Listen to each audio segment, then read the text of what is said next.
বাবরি মসজিদের পরে পরই এখন এই গত পরশু দিন চলে এসেছে আপনাদের মালদার গাজলের পান্ডুয়ার আদিনা মসজিদে, তাই না?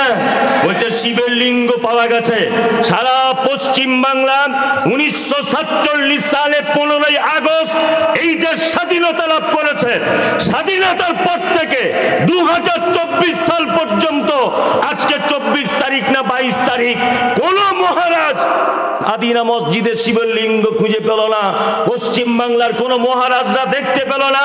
আর দিল্লি থেকে কোন গোপাল ভাঁড় এসে এখানে বলে দিচ্ছে এর ভিতরে দেবদেবী আছে, এর ভিতরে শিবের লিঙ্গ আছে। ভণ্ডামি খুঁজে পাও না, বদমাইশি জায়গা পাও না। 1947 সাল থেকে আজও পর্যন্ত এই ব্যাপারে কোনো তথ্য নেই। আর 2024 সালের সামনে বিধানসভার ভোট, এই লোকসভার ভোট, ফ্রিতে রাজনীতি করতে এসেছে। পশ্চিম বাংলায় কোনো অস্তিত্ব নেই। কি বললাম বুঝলেন? কোনো অস্তিত্ব নেই। এগুলো করছে কারা? এই গেরুয়া কালার এই সমস্ত চিজেরা এটা করছে। মাথায় রাখবেন, এটা হচ্ছে কাজী নজরুলের বাংলা। মাথায় রাখবেন, এটা রবীন্দ্রনাথের বাংলা। মাথায় রাখবেন, এটা শান্ত বাংলা। দিল্লিতে দাঙ্গা করা সম্ভব। ওই আপনার বাবরি মসজিদে 1992 সালে দাঙ্গা করে মুসলমানদের মারা সম্ভব হয়েছিল। 2024 সালে পশ্চিম বাংলাতে আদিনা মসজিদকে কেন্দ্র করে এটা আর সম্ভব নয়। আমাদের মসজিদ আদিনা মসজিদই থাকবে। পশ্চিম কালেও এটা কখনো মন্দির হতে দেওয়া যাবে না, ইনশাআল্লাহ। ইনশাআল্লাহ। আমার বড় দুঃখ লাগছে এই জায়গাটায়, সারা পশ্চিম বাংলার মাটিতে যত নেতা নেত্রী রয়েছে, সেটা মুসলিম হোক, হিন্দু হোক, যেই হোক, গত পরশু দিন আদিনা মসজিদে যে কাণ্ড ঘটেছে, একটাও রাজনৈতিক কোন নেতা মুখ খোলেনি। আর ভোটের সময় এসে ঘোমটা দিয়ে বলছে আসসালামু আলাইকুম। ভালো করে বুঝবেন, ভোটের সময় এসে বলছে আরে আমিও তো মুসলমান, আমার নাম অমুক ইসলাম। তুমি ইসলামটা মসজিদে ডাইরেক্ট পূজা করে গেল। মহারাজ দিল্লি থেকে এসে তুমি এসি ঘরে বসেছিলে? তুমি কি করছিলে? অন্তত পক্ষে কিছু করতে পারো না পারো, অন্তত পক্ষে একটু হুঙ্কারটাও দাও, তাও তো দিলে না। তার মানে বোঝা যাচ্ছে তোমার দুই রকমের চরিত্র। আল্লাহ কোরআনে কি বলছেন? অদ্দুলাউ তুদিকিনু ফায়ুদহিনুন, অদ্দুলাউ তুদিকিনু ফায়ুদহিনুন। আল্লাহ নবীকে বলছেন, নবী আপনার পক্ষে এটা উচিত হবে না যে আপনি তাদেরকেও বলবেন তোমরা 360টা দেবদেবী পূজা করছো, করো, আমি আমার আল্লাহকে মানছি, মানবো, তুমি তোমার মতো থাকো, আমি আমার মতো থাকি। এটা কখনোই উচিত নয়। নয় ইসপার, নয় উসপার। আদিনা মসজিদ থেকেও আস্তে আস্তে আপনাদের মালদা তো দেখবেন কোন দিন বলবে ওখানেও রামের মন্দির ছিল। মানে কাজ খুঁজে পায় না, কি করবে? কাজ তো কিছু করতে হবে। কি বললাম বুঝলেন না? আর তার আগে দেখছি আবার বলছে এনআরসি করে দিব, যে মুসলমানগুলোকে সব এক জায়গায় ডিটেনশন ক্যাম্প তৈরি করে রেখে দিব। বলছিল না? বলছিল। একটা কথা বলছি শুনুন, ক্ষমতা বেশি দিন থাকে না। শাহজাহান টিকে নেই, আলমগীর টিকে নেই, আছে? সেকেন্দার টিকে নেই, আছে? বাহাদুর টিকে নেই, আছে? নবাব সিরাজউদ্দৌলা টিকে নেই, আছে? টিপু সুলতান টিকে নেই, আছে? কেউ টিকে নেই। তোমার মতো পাগল আর বেশি দিন টিকবে না, সারা ভারতবর্ষের মানুষ জেনে গেছে। কাজ নাই, কিছু নাই, বলছে ডিটেনশন ক্যাম্প করতে হবে। কেন? বলছে মুসলমানগুলো এটা অনুপ্রবেশকারী, এরা অনুপ্রবেশকারী। আরে সারা ভারতবর্ষে পশ্চিম বাংলায় যদি আদি লোক কেউ থাকে, তাহলে মুসলিমরা আর ঘোষেরা আছে। আদি কি বললাম বুঝলেন? আমরা বলছি আমরা নাকি বাংলাদেশ থেকে এসেছি, পাকিস্তান থেকে এসেছি। আরে গাধা, তোমার মাথায় গোবর আছে? তুমি জানো যে 1000 বছর এদেশ আমরা শাসন করেছিলাম? মনে আছে? তারপরে এসেছে ব্রিটিশ, প্রায় 180 থেকে 200 বছরের কাছাকাছি শাসন করেছে। তারপর এসেছে কারা? তোমরা। 1947 সালে তোমরা পাল্টাপাল্টি করে তারপরে দেশে ক্ষমতা এসেছো। 1000 বছরে দেশ শাসন করেছিল কারা? 1000 বছর আমরা শাসন করেছি, আমাদেরকে বলছে অনুপ্রবেশকারী। ওই যারা পাকিস্তান থেকে এসেছে, মানে কিছু খুঁজে পায় না। কি বললাম বুঝলেন তো? কিছু তো করতে হবে একটা। আসলে ঘটনা ওটা নয়। জঙ্গলে বাড়িতে টিভি আছে কাদের? টিভি আছে বাড়িতে কারো? ভয়ে হাত তুলছে না, তুলুন না, আমি তো হারাম ফতোয়া দিব না, তুলুন। ভয়ে তুলছে না, ছিল এখন আর নেই, মোবাইল উঠে গেছে। আমি বলছি যাদের বাড়িতে টিভি আছে আপনারা লক্ষ্য করবেন যে টিভিতে একটা চ্যানেল আছে, তার নাম হচ্ছে ডিসকভারি, আর একটা আছে এনিম্যাল প্ল্যান, তাই না? ওই দুটো চ্যানেলে কি দেখায়? শাহরুখ খান, সালমান খান, প্রীতি জিন্টার, হেমা মালিনী, ঐশ্বর্য, এদের দেখায় না। কি দেখায়? ও দেখায় পশু পাখি, বাঘ, ভাল্লুক ইত্যাদি। জঙ্গলে অনেক রকমের প্রাণী আছে, গরু আছে, ছাগল আছে, বাঘ আছে, সিংহ আছে, হরিণ আছে, সবাই আছে। বাঘ মাংস খেতে পছন্দ করে না সবুজ খেতে পছন্দ করে? মাংস, তাই না? বাঘ গরুর মাংসও খায়, বাঘ ছাগলের মাংসও খায়, তাই না? তা জঙ্গলে বলুন তো দেখি, বাঘ সব থেকে খেতে পছন্দ করে কার মাংস?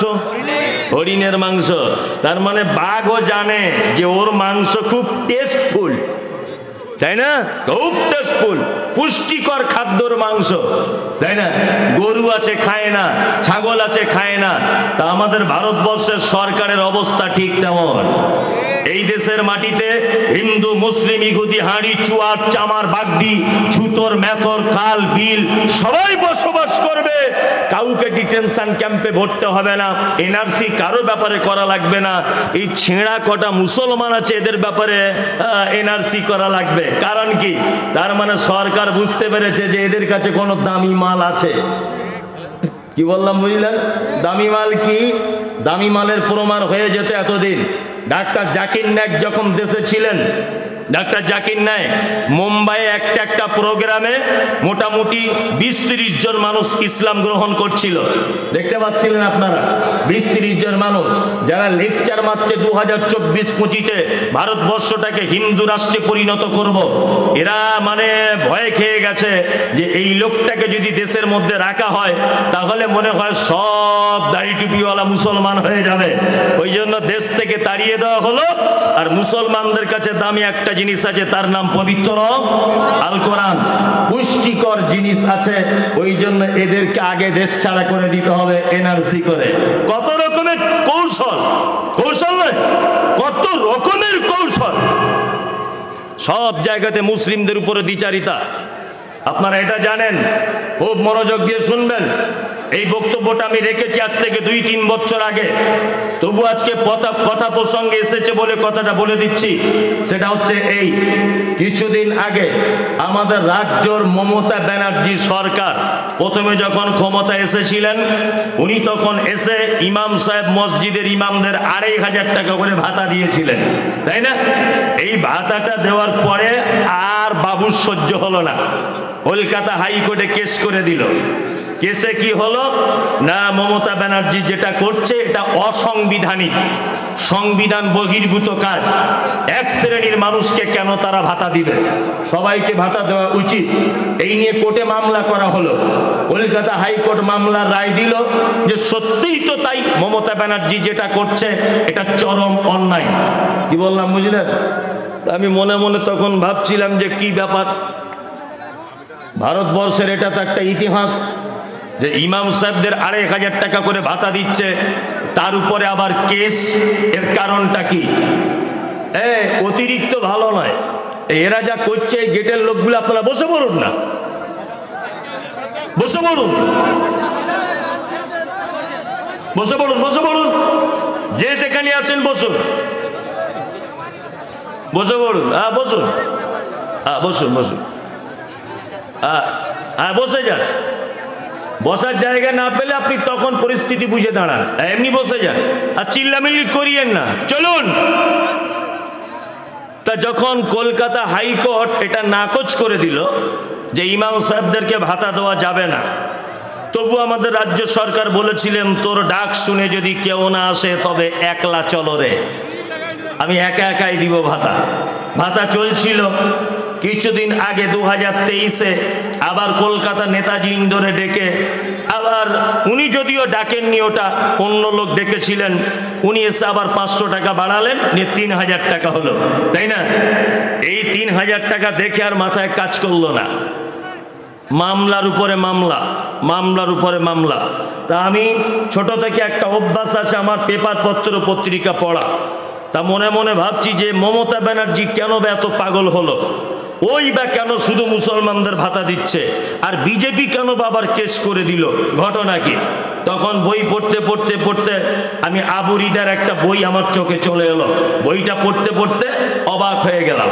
আল্লাহু আকবার, যে ভাতা তো ২৫০০ টাকা দূরের কথা, প্রত্যেক মসজিদের ইমামদের ২.৫ লক্ষ টাকা যদি মাসে দেওয়া হয় তবু এ টাকা শেষ করা যাবে না। ২.৫ লক্ষ টাকা যদি দেওয়া হয় তবুও শেষ করা যাবে না। সারা ভারতবর্ষে মুসলমানদের ওয়াকাবের সম্পত্তি ছিল। আপনাকে সারা ভারতবর্ষেরটা বাদ দেন, সারা ভারতবর্ষেরটা বাদ দেওয়ার পরে শুধুমাত্র পশ্চিম বাংলাতে আপনাদের কত ওয়াকাবের সম্পত্তি আছে এটা আপনাদের জানা নেই। মোবাইলে সার্চ করবেন, আপনাদের রায়গঞ্জ বাস স্ট্যান্ডের পাশে ৩.৫ একর জমি আছে মুসলিমদের ওয়াকাবের সম্পত্তি। রায়গঞ্জ বাস স্ট্যান্ডের পাশে ৩.৫ একর জমি। আমি অনেক তথ্য পড়াশুনো করে বুঝে তবে বলছি, জানি না সেই জমিতে এখন দখল কারা করে আছে, এটা মুসলমানদের সম্পত্তি। শুধু তাই নয়, কলকাতা যে দাদা দিদি প্লেনে করে দিনরাত নামছে, কি নাম?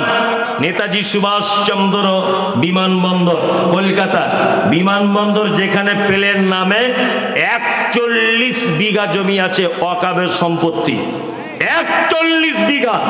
শুধু এই নয়, কলকাতা আলিপুর আবহাওয়া দপ্তর যেটা আছে টোটাল মুসলমানদের সম্পত্তিতে আছে। ইস্ট বেঙ্গল ক্লাব মুসলমানদের সম্পত্তির উপরে আছে। মোহনবাগান মুসলমানদের সম্পত্তির উপরে আছে। ইডেন গার্ডেন যেখানে কোটি কোটি টাকার ক্রিকেট ম্যাচ হয় মুসলমানদের সম্পত্তির উপর অবস্থিত রয়েছে। আপনারা জানেন কলকাতা টিপু সুলতান বলে একটা মসজিদ আছে ধর্মতলার পাশে। টিপু সুলতান মসজিদের পাশে যত জমি জায়গা দোকানপাট আছে টোটাল দোকানপাট জমি জায়গা মুসলমানদের। আপনারা জানেন কলকাতায় শহীদ মিনার মুসলমানদের জমির উপরে অবস্থিত রয়েছে।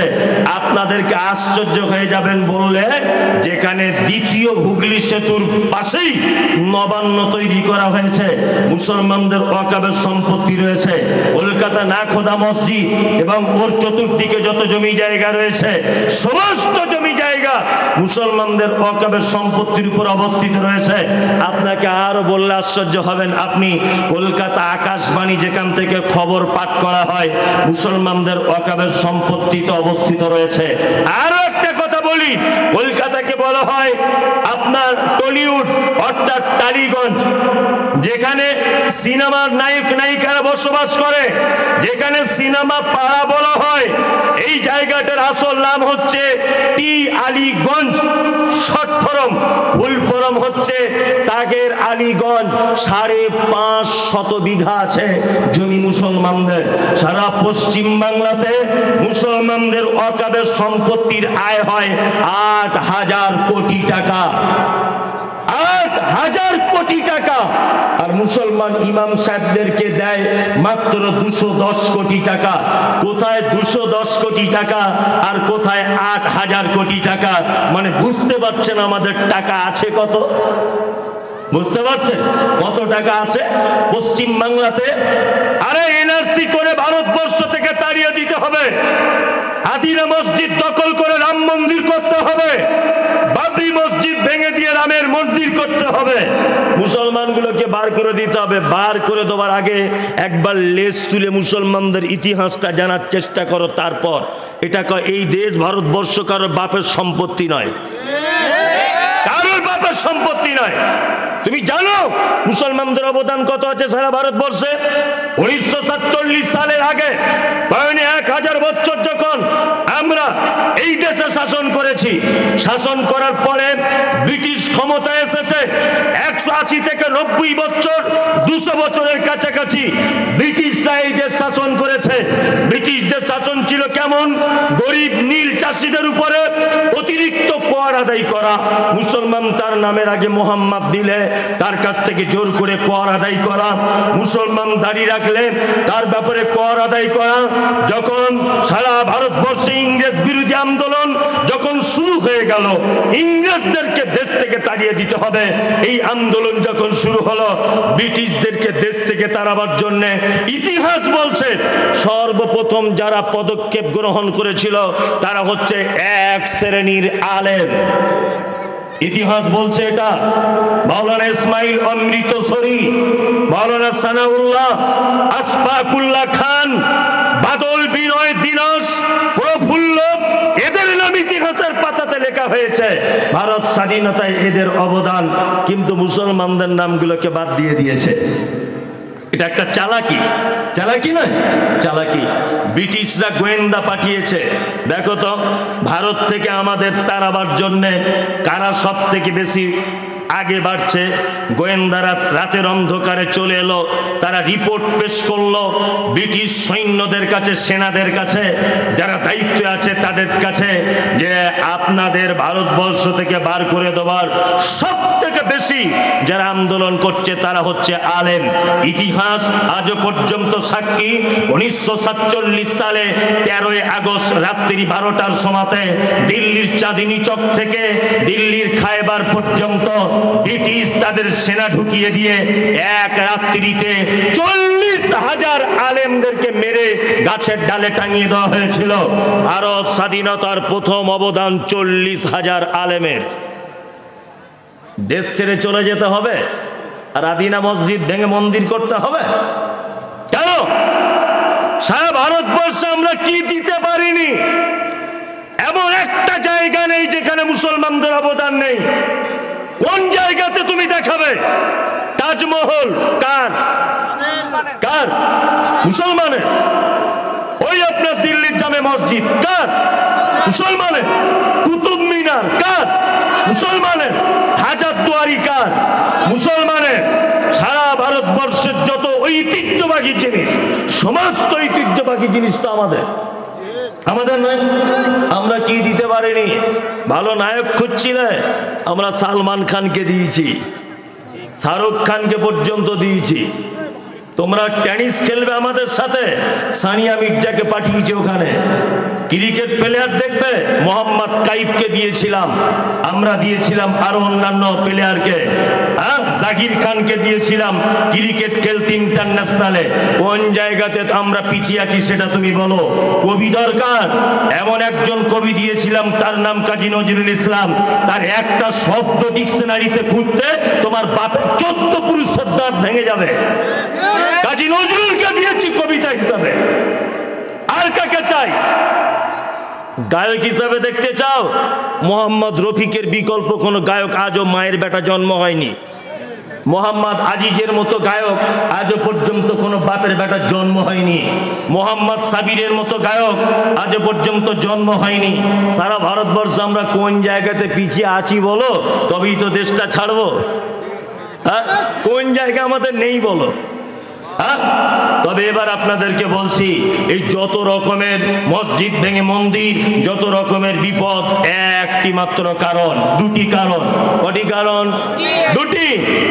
এক, তারাক্তু ফীকুম আমরাইন লাম তাজিল্লু মা তামাসসাকতু বিহিমা কিতাবাল্লাহি ওয়া সুন্নাতি রাসূল। মুহাম্মদ সাল্লাল্লাহু আলাইহি ওয়াসাল্লাম তিনি বলছেন, পৃথিবীতে তোমরা ততদিন পর্যন্ত টিকে থাকতে পারবে যতদিন পর্যন্ত তোমরা দুটো জিনিস আঁকড়ে ধরে থাকবে। কটা? দুটা, কোরআন আর হাদিস। আমরা টিকে আসতে পারি? টিকে থাকতে আছি? না, নাই। এই আপনাদেরকে একটা কথা জিজ্ঞেস করি, কথাটা বুঝে ভালো করে উত্তর দিবেন। আমরা সেই মুসলমান আছি আর নাই? আশ্চর্য ব্যাপার, এগুলো দুঃখ লাগে। ওই এ কথা অনেক জায়গায় বলি। মুর্শিদাবাদে কোন একটা জায়গায়, দৌলতাবাদ বলে একটা জায়গায় বাস দুর্ঘটনা হয়েছিল। বাস, জানেন, শীতকালে বাসটা নদীতে পড়ে গিয়েছিল। খবর রেখেছেন তো? খবর রেখেছেন। শীতকালে বাস নদীতে পড়ে যাওয়ার পরে আমি কিছুদিন পর ওই রাস্তা দিয়ে আসছি প্রোগ্রাম করতে। তো একটা চাচাকে জিজ্ঞাসা করে বলছি, চাচা সত্যি করে বলো তো বাসের ভিতরে মুসলমান কেউ ছিল? তখন চাচা বলছে, আমাদের ক্লাবের ছেলেরা কিছু ছেলেকে উদ্ধার করেছিল, কিছু ছেলেরা। তবে হিন্দু মুসলমান বোঝার জন্য প্যানের চেন খুলে সব ক্লাবের দরজা লাগিয়ে দেখেছে যে কে মুসলমান আর কে হিন্দু।